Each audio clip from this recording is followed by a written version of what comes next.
Dans le même temps, la diplomatie se poursuit. Le secrétaire d'État américain Anthony Blinken se rendra en Turquie demain et lundi dans le cadre de sa tournée au Proche-Orient en pleine intensification du conflit. Anthony Blinken est aujourd'hui en Jordanie pour des discussions avec les partenaires arabes des États-Unis après s'être rendu hier en Israël.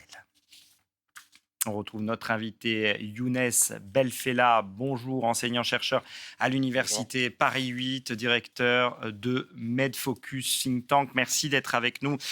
Qu'est-ce qu'on doit attendre de ces tractations diplomatiques, de cette tournée d'Anthony Blinken dans les pays arabes, alors que les bombes continuent à tomber sur Gaza?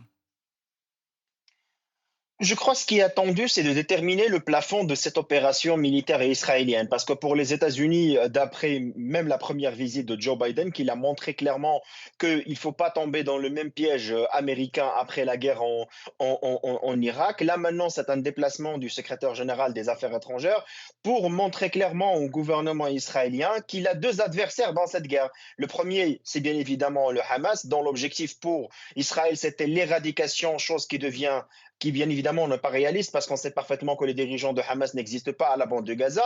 Et deuxièmement, ou le deuxième adversaire, c'est l'opinion publique internationale qui risque de se retourner contre Israël vu les bombardements intensifiés. Parce que quand on voit des bombardements sur des écoles, des hôpitaux, des journalistes, hier même l'AFP ou l'Institut français, je ne crois pas qu'il y avait des dirigeants de Hamas là-dessus. Donc forcément, à certains moments, je dirais que les Américains comprennent parfaitement qu'il faut déterminer les limites, on va dire, de cette intervention parce qu'en même temps, il y a une autre charge à prendre en considération qui est la question des otages. Et pour faire la question des otages, bien évidemment, il faut une négociation indirectement, soit à travers la médiation du Qatar ou même de l'Égypte avec le Hamas. Donc forcément, l'aspect politique, il manquait depuis quelques jours concernant cette affaire. Et là, je fais un rappel que seulement deux grandes personnalités mondiales qui ont parlé d'un cessez-le-feu, c'était le pape François et c'était le secrétaire général des Nations Unies. Donc pour la tristesse ironie, l'ONU devient comme le pape.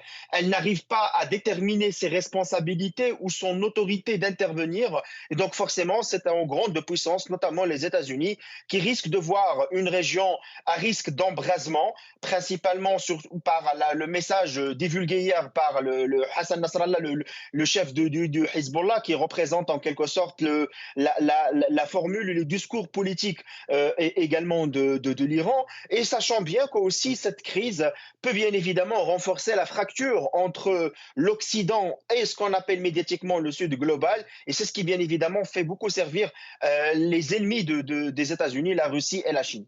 Le risque, évidemment, c'est l'embrasement dans la région. On a le sentiment que seuls les États-Unis peuvent retenir la main d'Israël sur ces frappes.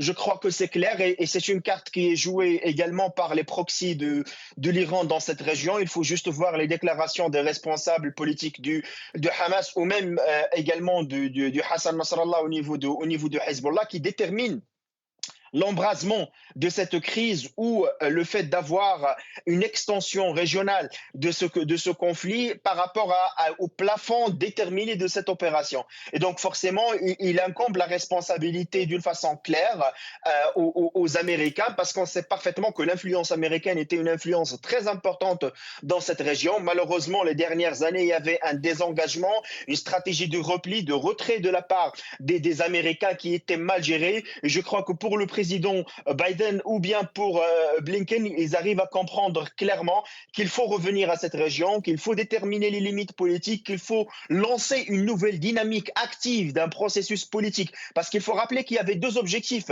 concernant cette région pour Joe Biden. Le premier, c'était réussir un accord de normalisation des relations entre l'Arabie saoudite et Israël. Et deuxièmement, c'était le fait de préparer le terrain pour un accord nucléaire avec l'Iran. Et donc les deux objectifs deviennent très très loin vu la situation actuelle. Younes Belfella, le problème, c'est qu'on vient de le voir avec notre correspondante à Jérusalem. L'opinion israélienne soutient les actions de Tsahal et les décisions du gouvernement de Benyamin Netanyahou très massivement après la terrible attaque du 7 octobre. D'ailleurs, ça peut en partie se comprendre. Est-ce que la clé, c'est donc l'opinion internationale où on voit qu'on est quasiment à 10 000 morts à Gaza selon les chiffres du Hamas? Il faut rappeler juste un élément qui est très important. Je comprends bien évidemment, il y a un droit de défense, droit légitime de défense pour Israël actuellement après les attaques terroristes de 7 octobre. Et on sait parfaitement que même l'opinion publique israélienne est divisée avant même cette crise. Il y avait des conflits politiques entre les religieux et les laïcs, entre la droite et la gauche. La presse israélienne, comme Haaretz et Ma'arif, ne cesse pas de rappeler que l'enjeu principal de ce conflit, ça sera la question des otages et une opération militaire terrestre d'Israël à la bande de Gaza veut Bien sûr. dire faire le deuil des otages. Donc maintenant, Hum. il faut qu'on rappelle quand même Ouais. qu'Israël risque d'avoir une crise Pas jouer aux politique jeux vidéo. après ce conflit. Et là, bien évidemment, l'avenir de Benjamin Netanyahu, il est déterminé selon les résultats de ce conflit ou principalement de cette bataille actuelle. Donc, pour cette raison, effectivement, l'opinion publique israélienne ne cesse pas de faire une grande pression, mais principalement pour la question des otages. Et donc, pour cette raison, je crois que même l'enjeu américain, ça sera bien évidemment de faire une négociation concernant la question des otages, qui est un drame pas seulement pour les Israéliens, mais également il y a des étrangers, il y a des binationaux américains, français dans cette question. Et deuxièmement, passer à l'action pour voir ce qu'on peut faire concernant la bande de Gaza. Est-ce qu'elle sera toujours dirigée par le Hamas? Est-ce qu'il y aura une délégation pour l'autorité palestinienne? Est-ce qu'il y aura un processus de paix par la suite ou des négociations entre les Palestiniens et les Israéliens? Tout cela, ça reste bien évidemment des scénarios envisageables concernant cette crise. Merci Younes Belfella d'avoir été en direct avec nous sur France Info cet après-midi. Dans l'actualité également, cette catastrophe au Népal, un séisme de magnitude 5,6 a touché l'ouest